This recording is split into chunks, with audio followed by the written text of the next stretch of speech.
ఇంకో 10 రోజుల తర్వాత సురువయ్యే మేడారం సమ్మక్క సారక్క జాతర కొరకు తెలంగాణ గవర్నమెంట్ వాళ్ళు కొన్ని కొత్త బస్సులను తెప్పించిర్రులా. వాటిని జెండా ఊపి స్టార్ట్ చేయనీకే ఎవరు వచ్చిర్రు, ఎన్ని బస్సులు తెప్పించిర్రో ఒకసారి చూద్దాం పారి.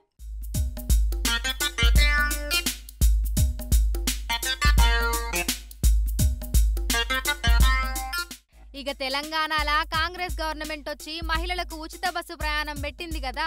ఇక దానికి బస్సులు సరిపోతలేవని గిన్ని దినాలు అందరూ అంటుండే కదా. అట్లనే ఇప్పుడు మేడారం దగ్గరకు వచ్చుడుతోని తెలంగాణ ఆర్టీసీ వాళ్ళు కొత్తగా 100 బస్సులు తెచ్చిల్లుల్లా. అయితే వాటిని హైదరాబాద్ ట్యాంకు బండ్ కాడున్న అంబేద్కర్ బొమ్మ దగ్గర పెడితే ముఖ్యమంత్రి రేవంత్ రెడ్డి సారు గిట్ల జెండా ఊపి షురూ చేసిండు. ఇక ముఖ్యమంత్రి సారుతోని డిప్యూటీ సీఎం బట్టి విక్రమార్క, మంత్రులు పొన్నం ప్రభాకర్, కోమటిరెడ్డి వెంకటరెడ్డి, సీతక్క గిట్ల పాల్గొన్నారు.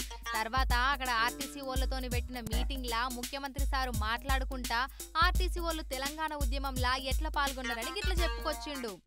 తెలంగాణ రాష్ట్ర సాధనలో ఆర్టీసీ కార్మికుల పాత్రను ఎవరు మర్చిపోలేరు.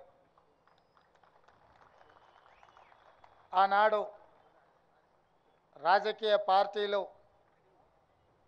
రాష్ట్ర సాధనలో వెనకడుగు వేసినప్పుడు, రాజకీయ పార్టీల వల్ల తెలంగాణ రాష్ట్ర సాధన సాధ్యం కాదు అని ఆలోచన చేసినప్పుడు ప్రొఫెసర్ కోదండరామ్ గారిని పొలిటికల్ జేఏసీ చైర్మన్గా నియమించి వారి నేతృత్వంలో సకల జనుల సమ్మెకు పిలుపునిచ్చి ఆనాడు ఆ పిలుపుని అందుకొని వేలాది మంది ఆర్టీసీ కార్మికులు ఉద్యమం బాటలో నడిచి రాష్ట్రం నలుమూలల రవాణా సౌకర్యాన్ని స్తంభింపజేసి మీతో పాటు సింగరేణి కార్మికులు, విద్యుత్ కార్మికులు, కుల సంఘాలు, తెలంగాణ సమాజమంతా అండగా నిలబడి ఆనాడు తెలంగాణ రాష్ట్ర సాధనలో మీ వంతు పాత్ర పోషించిండ్రు. కాబట్టి ఈరోజు తెలంగాణ రాష్ట్రంలో మనం నిలబడి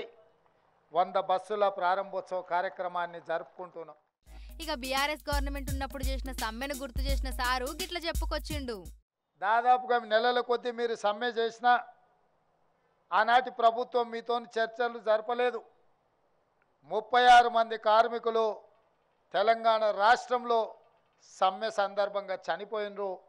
కనీసం ఆ కుటుంబాలను ఆదుకోవాలన్న ఆలోచన కూడా ఆనాటి ప్రభుత్వాలు ఆలోచన చేయలే. మీ కార్మికుడే ఖమ్మం జిల్లా వాసి పెట్రోల్ పోసుకొని తగలబెట్టుకున్నప్పుడు అతను చావు బతుకుల మధ్యలో ఉంటే ఓవైసీ హాస్పిటల్లో మేమందరం వచ్చి ఆ కార్మికును పరామర్శించడం జరిగింది. ఆ తర్వాత వారు మరణించడం జరిగింది. ఆ కుటుంబానికి ఆర్థికంగా లోటు లేదు. ఆర్టీసీ ఉద్యోగం లేకపోయినా బ్రతకగలిగే స్తోమత ఉన్నా వేలాది మంది సహచర కార్మికుల సమస్య పరిష్కారం కావాలి, ఆనాటి ప్రభుత్వానికి కనువిప్పు కలగాలి అని ఆ కార్మికుడు ప్రాణత్యాగం చేసిండు. అయినా మీ కార్మిక సంఘాలను రద్దు చేసిండ్రు తప్ప కార్మిక సంఘాలతోని ఆనాటి ప్రభుత్వం చర్చలు జరిపే ప్రయత్నం చేయలేదు.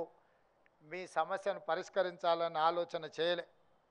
నాకు తెలిసి ఆ రోజే మీ సంఘాలను రద్దు చేసి మీ కార్మికుల సమస్యలను చర్చల ద్వారా పరిష్కరించని ప్రభుత్వాన్ని రద్దు చేయాలని ఆ రోజే మీరు సిద్ధమైనరు. మీరే ఆర్టీసీకి ఇవ్వాల్సిన బకాయిల గురించి మాట్లాడిన సారు ఆర్థిక మంత్రి గారిని నన్ను అడిగిండు. అడిగితే నేను ఆర్థిక మంత్రి గారికి సూచన చేసిన ఏం సంగతి అని.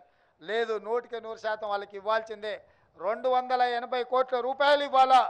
మీకోసం బట్టి విక్రమార్క గారు విడుదల చేస్తున్నారు. పెద్ద ఎత్తున వారిని చప్పట్లతోని గౌరవించండి.